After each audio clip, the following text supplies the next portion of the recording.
Hey guys, welcome to Game 3 of the EG versus SCA North American Qualifier Series 4, the Acer Teamstory Cup 2013. Panda, who do we have? Down here in the bottom left-hand corner on Cloud Kingdom, the newcomer for SCA, it is TheCoolman, spawning as the Yellow Zerg.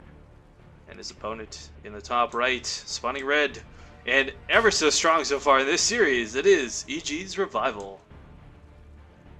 Now, cool man, I gotta say, like, another gem hidden amongst the masses that is StarCraft. He's another member of StarCraft Ascension, and you're gonna hear me say this a lot. A lot of StarCraft Ascension, I feel they've got these on their way to being amazing players, but none of them have really broken through anything major yet. So they don't have recognition. They're not really known names. Like, who's heard of TheCoolman before, right? But I've seen these guys play, and I gotta tell you, Panda, I really feel that someday one of these guys is gonna be one of those names. You know, just one of those names that you know in StarCraft. Yeah, HOTS really, it's kind of a new beginning for a lot of amateur turning pro players in the scene, and like for NA and EU, it's not too terribly difficult to rise up through the ranks as long as you can get some replay packs out against solid players, get your name known. Streaming is now pretty easy to where most people can do it with the computers that they play on. Yeah, I mean, I'll watch a low quality streamer if they've got good commentary. I mean, you Yeah, have that on terrible graphics with terrible streaming, broadcasting quality, whatever. If you've got good commentary, I'm gonna watch that stream. yeah, definitely. So, okay, Revival. It's This is an interesting choice because so often in these sort of team league situations where it's a loser pick who you're sending out next type deal, you'll see a lot of people go, all right, Zerg didn't work first time. Protoss didn't work yeah. second time. Let's go for Terran on round 3, but no, continuing forward with Zerg, an interesting choice on StarCraft Ascension's part. Yeah, I think the map may also have something to do with it. It's very easy for very high multitask players to make up for lack of mechanical skill on a map like this in ZVZ, where you have so many opportunities to attack your opponent via different angles, and you can really put that to use. I don't know. I'm not all that familiar with Coleman's ZVT style or ZVZ style. I've seen him play a couple of ZVPs and ZVTs. So I'm interested to see how he plays this out. Both players going for gas, pretty standard. It's such a mind f seeing these maps in HOTS. Yeah, because Because they they're kind of introduce phased out of tournaments right now. well, then they introduce so many new ones, and Yeah, it's one thing like okay, Star Station I think is questionable about you yeah. talk The about Blizzard balance and what maps in have you. general that they've added are rather not good. Well, But the thing is that they've thrown so many new things at us. It's like, oh yeah, we forget there's some old maps that are still favored to play by a lot of players. yeah, Like nowadays, I don't think anyone's really gonna miss Ohana, but there's nope. still those few people who love that map. They're probably Protons. They'd probably like to all in while they're at it, but that's Yeah. another story for another day. All right, so Revival speed will get started a little bit sooner than his opponents. It won't make all that much difference in the long run. I don't think we'll see Revival commit to any early pressure here. This map is pretty defensive. Although you do not have a ramp leading into your natural, it's a pretty tight corner here. And as long as you can get a creep timber down, put some spines up, once you realize, hey, my opponent's actually all in, you're in a good spot. Well, the thing about the speed being a little bit earlier too is ignoring the fact that the size of the map makes it so by the time you're at Coolman's base, Revival will probably they'll both have their speed. I think a lot of people really it's a combination of overvalue and at the same time underestimate speed. Because on one hand it helps you get in that better position, but it's not like it doesn't add any actual damage to the Zerglings. Like 101 a Zergling with speed that's not being microed will not win against a Zergling without speed. Yeah. It's kind of crazy. Like I've talked to people, just not only players but casters as well, that they're like, "Oh, speed automatically wins every single time." But I mean, I've seen players like Snoot just Oh play no goddamn, what speed, was the no other gas. match?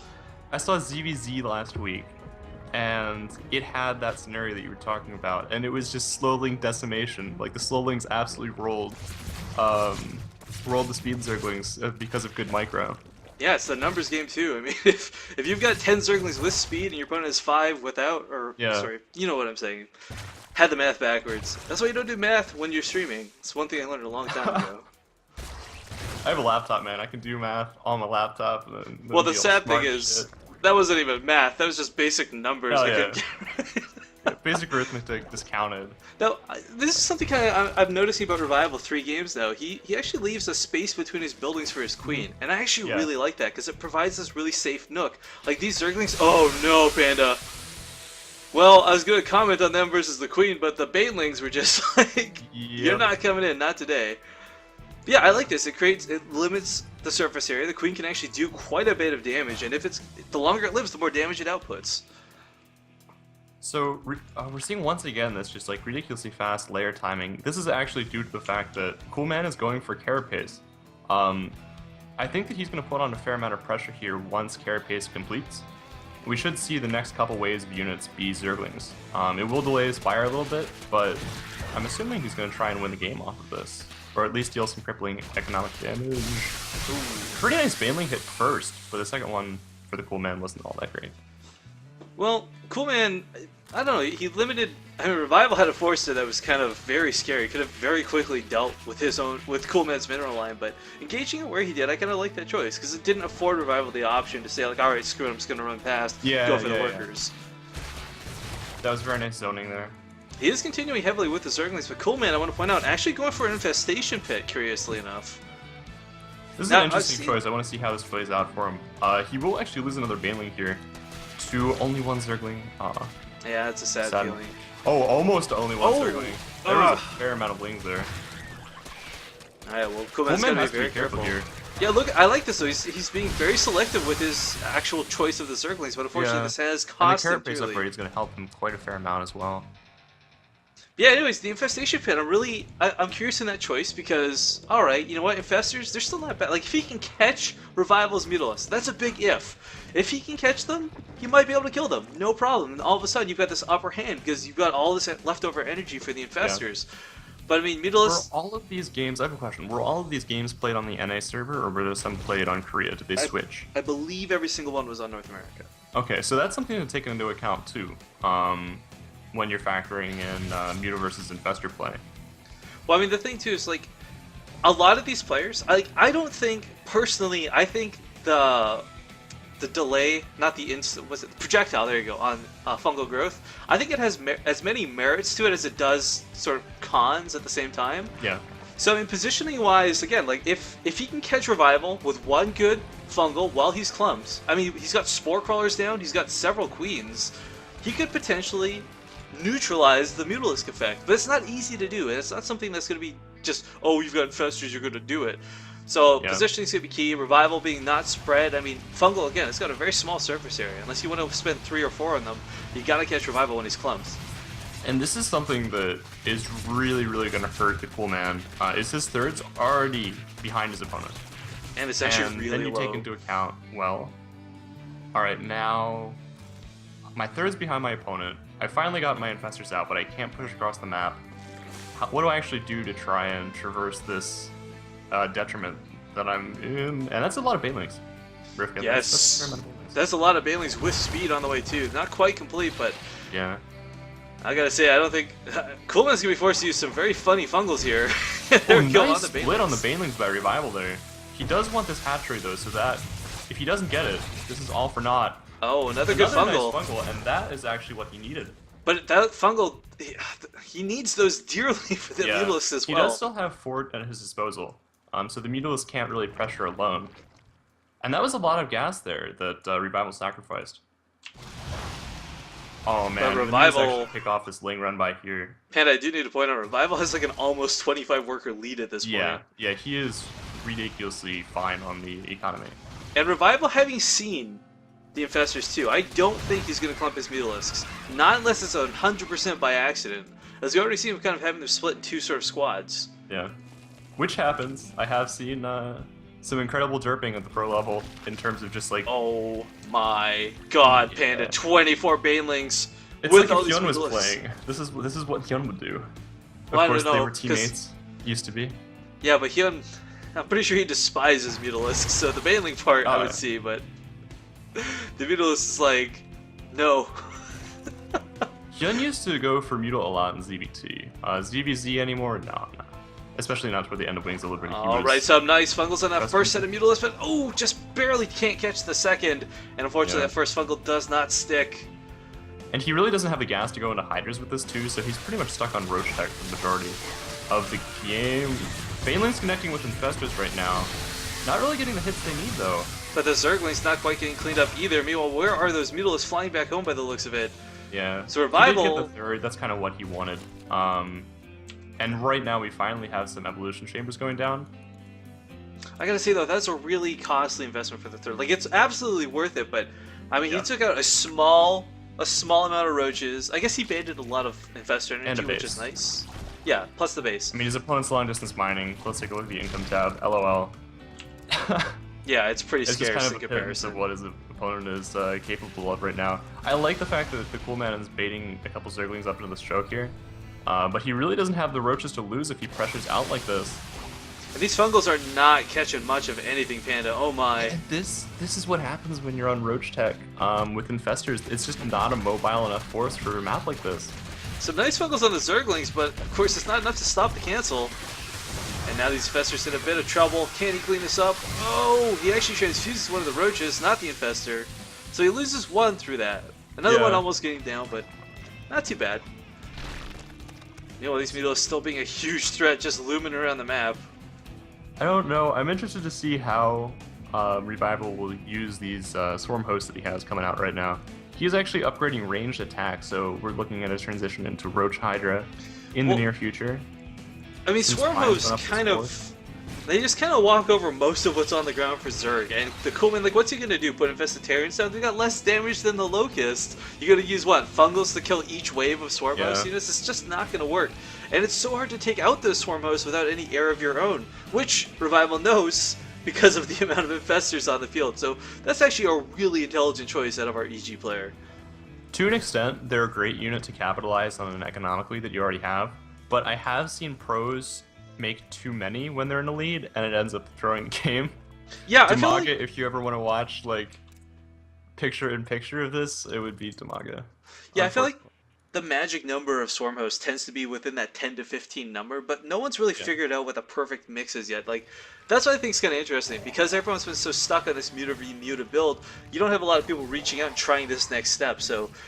I think, will like, eventually be figured out. I have a feeling that they will eventually find their way into competitive play. Oh, absolutely. They're so good, how can they not? I mean... Yeah. If somebody were to say, like, Hellions will actually be a majority of, will completely dominate the Terran matchups in a year, like when Wings of Liberty just entered out of beta and into retail release. Nobody would have believed that. Nobody would have believed. Like, I'm going to go ahead and say the same thing with Storm Hosts. Well, we got the Swarm Hosts moving from the north, the Mutilas looming around the south. These Hydras are actually really nicely positioned with the Infestors between the bases. Yeah, and they're also really nicely upgraded. But unfortunately, there's nothing in the main. Oh! No, except these Infestors! Wow, where did those come from? Nice Fungals! No Infestitarians underneath that, unfortunately, but oh, they will get away. Sadly. But the Hydras and a couple more Infestors. Oh, another good Fungal! Look at these great Fungals, Panda. This is the sort of engagement Coolman needs to get back into this. Now, of course, the problem is still those Infestors, or not, sorry, not the Infestors, the Swarm hosts, because the Coolman, he's got to break through a wave of units just to get to the Locusts, or sorry, the Swarm host. Then they're going to produce another wave of Locusts. That was such a good engagement for the Coolman there. Yeah, eventually Revival wanted to sacrifice that supply, but the map control it gives is so much that you wouldn't necessarily sacrifice it at this point in time, especially not considering the amount of Infestors your opponent has. And the Coolman, of course, is on upgrade advantage here as well, 2-1 to the 1-1 of his opponent, so... Yeah, and Revival committed so much in delaying his upgrades and tech to try and kill that third base. Locust DPS is just stupid, I have to say. Like, Coolman is losing a ton of roaches just running away from them, forget engaging them head on. I mean, this is the big advantage that Creep makes too, though. Yeah, that speed. Yeah, especially, yeah, because Muscular Augments is actually just being researched now for Coolman. He does not have Hydra speed quite yet. So this Creep is really going to benefit him. I really like this setup here of a lot of spines with the Swarm host. I mean, this is going to be near impossible for Coolman to break. It buys him time, and that's what he needs right now. He needs to buy time until that Greater Spire finishes. His opponent has a hive on the way too, but... Look at all the Infestitarians coming out. It's a lot of buffer. Yeah. And a lot of DPS coming from these Hydras. He needs to keep these Overseers alive, though. If they get sniped by the Hydras, he cannot target down the Swarm host. I just fear this might not be enough, though. I mean, the Swarm Hosts are still going undetected, so even if he cleans up every spine, again, like you said, it's just to buy time. Nothing else is really... You don't build spine crawl. It's not sunken defense. But okay, Coolman going home to defend against these 3 roaches. Not a bad choice, because, I mean, really, he just can't push up into there without an Overseer. Yeah. 3 roaches, man. They do damage. But, oh man, talk about 3 roaches. Roach attack, and he's just gonna rally into his opponent's main base and kill all of his tech, queens, and other goodies. Yeah, if 3 this is roaches really nice do a lot of Revival damage. has to assert his economic dominance. He has a bank right now, and he wants to sacrifice these for dealing a ridiculous amount of damage, actually. He's doing a lot. Got the Infestor, the Queen, all the roaches in the main, forced everything back home. Almost got a hatchery out of it, too, with a natural. Oh no, Coolman not... Oh, he's actually burrowing some roaches, too. Unfortunately, they are in range of that Spore But there's Crawler. nothing here to clean it up. No, there is not. Yeah, And I was the gonna fourth also say... gets taken down at the same time by a group of Hydras. That is something you do not see in Wings of Liberty. Holy shit. Sadly, the spines finished just afterwards as well. There's 4 roaches in the Yeah, I main. saw that. It was like, Slowly being cleaned up now. A bit of a pause there, I guess. That's what I love about the watching replays, because you don't have to sit through that minute of awkward pause or like when people start lagging out. But man, Panda, look at the production of Revival. He's gonna have... If he had Infestors as well, he would have every single free unit available to the Zerg Armada at his disposal. This is something that I see very rarely, because ZBZ at this point, it doesn't really get get here. to this. Yeah. Cloud Kingdom is one of those maps. Wait, is he actually... Like 10 minutes ago when the Mutalisks were still alive, that's when the game ends most of the time. I guess Coleman's suffering from a bit of issues here. But I mean, this is actually really cool. I really like this composition choice. It's really weak to air, but because Coolman's had no air on the field at all this game, this is perfectly viable. This is actually, I thought that Revival wasn't hotkeying his hatcheries, but he's just sitting on a ridiculous amount of larvae right now. It's just because he's not really had to use it all game. And here comes the Death Fleet.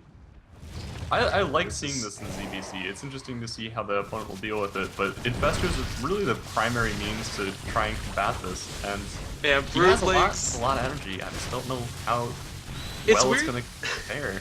I mean... This is so weird to watch, because you've got but there are the Overseers here for Revival. This is a huge misstep. The Infested Terrans are actually doing a ton of damage. Here. Yeah, these Infested Terrans are worth their weight in gold right now. Sure, they don't have as much damage as the Locusts, but they shoot up. Meanwhile, these Hydralisks, they're trying to get in here, trying to connect with these Broodlings, and again, the Locusts, they're just... I think it's too much. Yeah, and his Infestors are running out of energy right now. That was his time to break, and he doesn't have all that many spines to fall back on. 5? It's not going to do anything against this. And we have even more Roaches coming for Revival, so this 4th base will be defended from this Infestor counter, which really isn't going to do all that much considering how little energy he has. The Infestors as well, just pushing across the map. I think he wants to try and cause some economic damage right now, but I don't think he realizes how badly he needs those at home right now, Panda. Yeah. Trying to commit here with the Hydras is just not going to amount to much. Now on the upgrade, Disparity's been gapped pretty heavily as well, as these Roaches aren't 2-2. Whereas Coleman's only got +3-2, but I mean that one weapon upgrade doesn't really matter. But you got this many Locusts. Look at this, the Hydra is just melting. Good game, well played.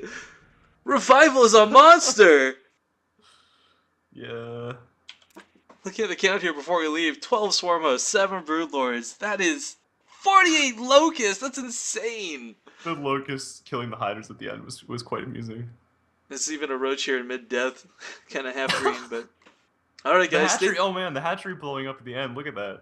Where's On this? Ultra, that looks pretty sick. Oh man, there's blood and guts mid-air, like, that is so cool.